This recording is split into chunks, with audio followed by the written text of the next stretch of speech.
Au nom puissant du Seigneur Jésus-Christ, que la paix divine soit avec vous. Nous répondons encore présent à ce rendez-vous d'exhortation. La dernière fois, nous avions vu une exhortation à propos du prisonnier qui avait été libéré et que les geôliers, les gardes de la prison ont voulu remettre en prison et il fallait qu'il refuse. Et nous avions intitulé cette exhortation « Je refuse ». Et vers la fin de l'exhortation, nous avions parlé du juge qui finalement avait adopté ce prisonnier libéré et qui en a fait un ambassadeur. Et nous disions que lorsque vous devenez ambassadeur, votre sécurité est renforcée, le nombre de gardes autour de vous est renforcé. Et c'est la même chose dans la maison de Dieu. Lorsque vous êtes enfant de Dieu, il y a des anges autour de vous, mais lorsque vous commencez par exercer votre fonction d'ambassadeur, vous avez une cohorte d'anges qui est libérée autour de vous. Et aujourd'hui, nous allons continuer, pas forcément dans une parabole, mais dans l'histoire. Il a plu au Seigneur de nous rappeler l'histoire de l'esclavage. Et nous savons qu'à un moment donné, dans l'histoire du monde, il y a eu ce que nous appelons l'esclavage et la traite négrière. Et après, par souci de droits de l'homme, cet esclavage-là a été aboli. Et généralement, pour les colonies françaises, il est dit que c'est en 1848. Et force était de constater qu'après l'abolition de l'esclavage, il y avait encore des gens, des esclaves dans des champs de certains maîtres qui n'avaient pas reçu la bonne nouvelle. Et certains esclaves déjà affranchis s'étaient donné le devoir moral et fraternel d'aller annoncer à leurs frères que l'esclavage a été aboli et qu'ils n'avaient plus à rester au service de leur maître, si ce n'est par leur volonté. Allons en 2 Corinthiens 5. Ce que le Seigneur Jésus-Christ nous a donné, c'est ce qu'il a acquis, notre délivrance de la puissance des ténèbres. Mais il est important que nous aussi, nous nous mettions maintenant en service, que nous prenions nos fonctions d'ambassadeurs et que nous annoncions cette parole aux autres. De Corinthiens 5, verset 18, il est écrit « Et tout cela vient de Dieu qui nous a réconciliés avec lui par Christ et qui nous a donné le ministère de la réconciliation. » Verset 19, « Car Dieu était en Christ réconciliant le monde avec lui-même en n'imputant point aux hommes leurs offenses et il a mis en nous la parole de la réconciliation. » Verset 20, « Nous faisons donc les fonctions d'ambassadeurs pour Christ, comme si Dieu exhortait par nous, nous vous en supplions au nom de Christ, soyez réconciliés avec Dieu. » Étudions maintenant ces 3 versets. Le verset 18 dit, « Et tout cela vient de Dieu qui nous a réconciliés avec lui par Christ. » Le Seigneur Jésus-Christ est venu nous réconcilier avec Dieu. Pourquoi? Parce qu'entre-temps, dans le jardin d'Éden, nous avions désobéi et nous étions chassés du jardin d'Éden. Alors, le Seigneur Jésus-Christ était venu et par lui, Dieu nous a réconciliés avec lui-même. Et au-delà de ça, vous êtes enfants de Dieu, qu'est-ce que Dieu nous a donné? Ce n'est pas seulement la réconciliation qu'il a faite avec lui-même pour nous, mais il nous a donné quoi? Et qui nous a donné le ministère de la réconciliation. C'est la même chose que les esclaves affranchis qui s'étaient donné le devoir d'aller annoncer aux autres. C'est le ministère là que Dieu nous a donné. Il nous a donné quoi? Le ministère de la réconciliation. Le verset 19 dit, car, il explique donc, Dieu était en Christ réconciliant le monde avec lui-même en n'imputant point aux hommes leurs offenses. Il nous a pardonné, nous avons été justifiés et il a mis en nous la parole de réconciliation. Ce n'est pas maintenant que nous allons chercher comment parler de Dieu aux gens. La parole que vous allez utiliser, croyez-le, est déjà en vous. Cela a été planté en vous, car le Saint-Esprit étant en vous, vous enseigne toutes choses. Donc, ce n'est pas à nous de faire les efforts pour connaître ce qu'il faut dire, mais notre effort que nous devons faire, c'est d'aller vers les nôtres pour leur dire qu'ils sont des brebis égarées, de revenir dans l'enclos. Le verset 20 dit, nous faisons donc les fonctions d'ambassadeurs pour Christ, comme si Dieu exhortait par nous. Nous vous en supplions au nom de Christ, soyez réconciliés avec Dieu. Dieu ne pourra pas aller parler directement aux gens. Les anges ne peuvent pas le faire. Peut-être qu'ils peuvent le faire, mais Dieu a bien voulu que ce soit vous qui le fassiez. Pourquoi? Parce que c'est l'homme qui a perdu. C'est l'homme qui a perdu son autorité. Et Dieu a dû, pour respecter la loi divine, la loi spirituelle, envoyer un homme. Et il faut toujours des hommes pour pouvoir sauver les autres. Lisons Matthieu 28, verset 19. Le Seigneur Jésus-Christ lui-même en partant, a dit à ses disciples, allez, faites de toutes les nations des disciples, les baptisant au nom du Père, du Fils et du Saint-Esprit, verset 20, et enseignez-leur à observer tout ce que je vous ai prescrit, et voici, je suis avec vous tous les jours jusqu'à la fin du monde. Donc, qu'est-ce qu'il dit? Allez, faites de toutes les nations, il n'y a pas d'exception, toutes les nations des disciples. Un disciple, c'est quelqu'un qui suit son maître pour apprendre quelque chose, et afin d'être capable de pouvoir le faire en retour. Il devient donc un serviteur. Il y a une différence entre disciple et serviteur. Et c'est des étapes. Il y a disciple, serviteur après, et ensuite ami. OK. Les baptisants au nom du Père, du Fils et du Saint-Esprit. Le verset 20 dit, enseignez-leur à observer tout ce que je vous ai prescrit. Voilà, le Seigneur Jésus-Christ avait enseigné des choses à ses disciples et maintenant leur rôle, c'est d'aller faire des nations, des disciples et quelque chose de très important, leur enseigner. C'est ce que nous sommes en train de faire. Nous vous enseignons afin que vous puissiez bâtir votre relation parfaite avec Dieu. Enseignez-leur à observer tout ce que je vous ai prescrit. Et quelle est la conséquence lorsque nous faisons toutes ces choses? Nous ne le faisons pas seuls. Il est écrit, et voici, je suis avec vous tous les jours jusqu'à la fin du monde. Voilà, Jésus-Christ sera avec nous à condition que nous marchions et que nous témoignons la parole et que nous enseignons aux gens à observer ce qu'il nous a prescrit. Lisons Jean 15, verset 8. C'est des versets que nous avons l'habitude de lire dans nos enseignements. Il est écrit, si vous portez beaucoup de fruits, c'est ainsi que mon Père sera glorifié et que vous serez mes disciples. Voyez? Il dit d'abord en Matthieu 28, allez faites de toutes les nations des disciples. Et c'est quoi un disciple? Il revient vous dire ici, vous serez appelés disciples si vous portez du fruit. Parce qu'en portant du fruit, mon Père sera glorifié. Donc, si vous portez beaucoup de fruits, c'est ainsi que mon Père sera glorifié et que vous serez mes disciples. C'est là, c'est en faisant ça qu'on vous appellera des disciples de Jésus-Christ. Matthieu 16, verset 15 dit, puis il leur dit, allez par tout le monde et prêchez la bonne nouvelle à toute la création. La bonne nouvelle, c'est quoi? La bonne nouvelle, c'est que nous avons été sauvés par notre Seigneur et Sauveur Jésus-Christ et que nous avons été affranchis de la puissance des ténèbres, que nous avons été réconciliés avec Dieu. Peu importe notre origine, que nous soyons juifs ou païens, nous sommes héritiers de Dieu et co-héritiers de Jésus-Christ. Mais notre rôle, c'est d'aller. Et comment? D'aller par tout le monde.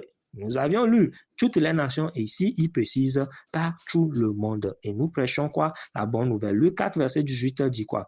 Lui-même, c'est le Seigneur Jésus-Christ qui disait, l'Esprit du Seigneur est sur moi parce qu'il m'a oint pour faire quoi? Annoncer une bonne nouvelle aux pauvres. Il m'a envoyé pour guérir ceux qui ont le cœur brisé. C'était sa mission et maintenant, il nous donne la mission là d'aller et de dire la bonne nouvelle aux gens. Philippiens 2, verset 4. Quel est notre rôle?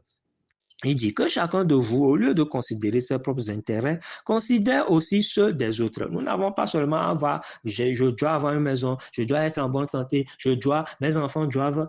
Quel est l'intérêt de Dieu et quel est l'intérêt des autres? La parole de Dieu nous dit ici que chacun, au lieu de considérer ses propres intérêts, considère aussi ceux des autres. Et quel est le premier intérêt que nous devons prendre en compte? C'est que les gens soient sauvés, qu'ils aient la bonne nouvelle. Et le verset 5 de Philippiens 2 dit quoi? Ayez en vous les sentiments qui étaient en Jésus-Christ. Si vous lisez la suite de Philippiens 2, vous verrez qu'il est écrit, lui, qui étant en forme de Dieu, n'a pas cherché à être égal à Dieu. C'est pourquoi Dieu l'a élevé au-dessus de toutes choses. Donc, si vous voulez être élevé, comme le Seigneur Jésus-Christ, il va falloir faire quoi? Il va falloir prendre en compte les intérêts des autres. Car en faisant cela, le Seigneur Jésus-Christ devient quoi? Votre maître et vous êtes son disciple. Car lui-même, il est venu pour servir, il était venu pour servir, non pour être servi. Et il a dit que le premier d'entre vous doit être au service des autres. Donc, le verset 5 nous dit, ayez en vous les sentiments qui étaient en Jésus-Christ. Lisons, s'il vous plaît, 1 Pierre 4, verset 10. Il est écrit, comme de bons dispensateurs des diverses grâces de Dieu, que chacun de vous mette au service des autres le don qu'il a reçu. Vous tous, et nous le disons toujours, nous tous, nous avons reçu des dons particuliers de la part de Dieu. Et vous devez en être conscient et les mettre au service de la maison de Dieu, du royaume des cieux. Sans quoi, quand vous ne le faites pas, vous êtes en train de commettre un péché. Rappelez-vous, il est écrit, celui qui sait ce qui est bien et qui ne le fait pas commet un péché. Donc, nous devons mettre nos talents, nous devons mettre notre argent, nous devons mettre notre capacité à servir au service des autres. Voilà. En 1 Corinthiens 4, verset 7, il est écrit, car qui est-ce qui te distingue, qu'as-tu que tu n'aies reçu? Et si tu l'as reçu, pourquoi te glorifies-tu comme si tu ne l'avais pas reçu? Voilà. Partout où nous sommes, quoi que ce soit que nous ayons, tout cela, c'est Dieu qui nous l'a donné. Que ce soit notre argent, que ce soit notre capacité à chanter, que ce soit notre capacité à enseigner, que ce soit notre capacité à servir, à soutenir les gens avec nos libéralités, à soutenir le ministère. Ne disons pas que c'est pour nous. Non, ce n'est pas pour nous. C'est pour Dieu. Il nous l'a donné. C'est pourquoi l'apôtre dit, qu'as-tu que tu n'aies reçu? Voilà. Et si tu l'as reçu, pourquoi t'enorgueillir? Ce n'est pas normal. Verset 8 de 1 Corinthiens 3. 1 Corinthiens 3, verset 8 dit, celui qui plante et celui qui arrose sont égaux, et chacun recevra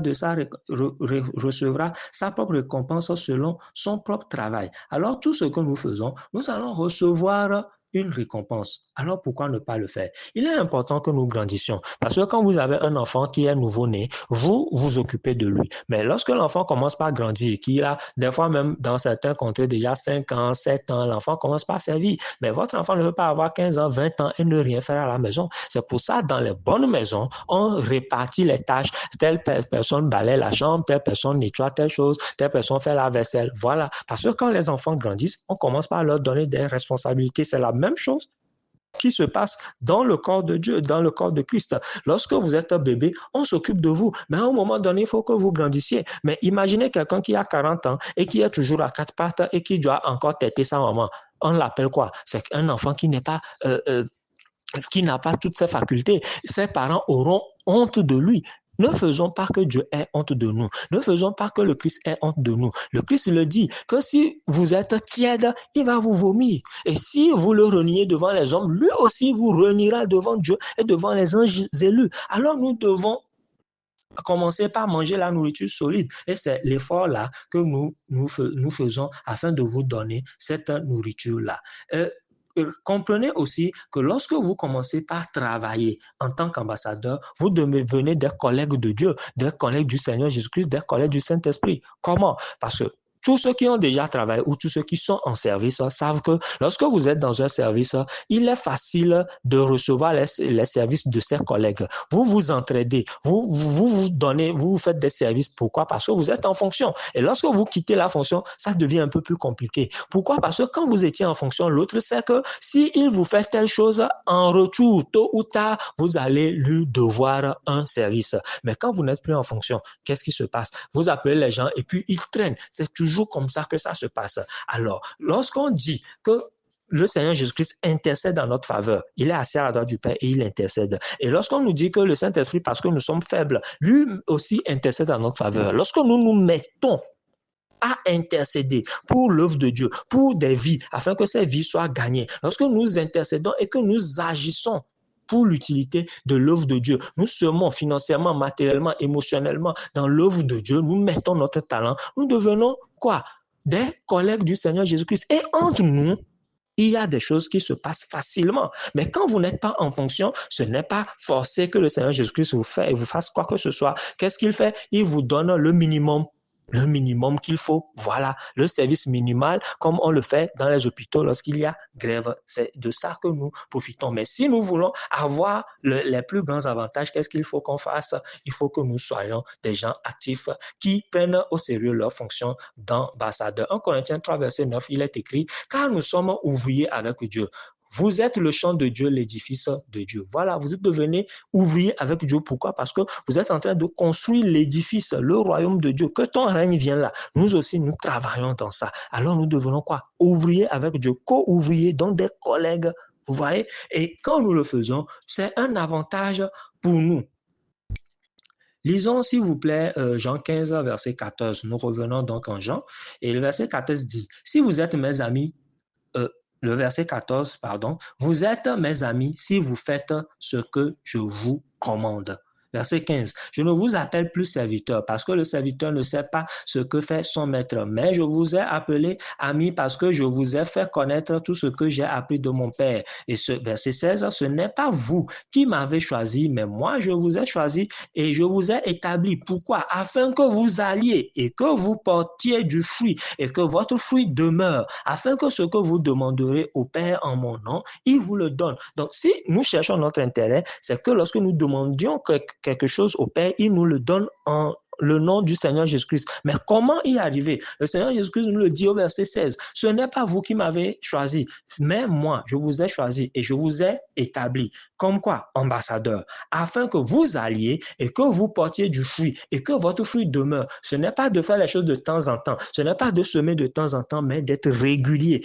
Votre fruit doit demeurer. Et lorsque vous le faites et que vous bâtissez des croyants, vous gagnez des vies à Jésus-Christ et que vous formez ces vies-là afin que ces vies-là aussi soient capables d'exercer l'œuvre que Jésus-Christ nous a confiée. Là, votre fruit est en train de demeurer. Et qu'est-ce que Dieu vous donne en récompense? Afin que ce que vous demanderez au Père en mon nom, il vous le donne.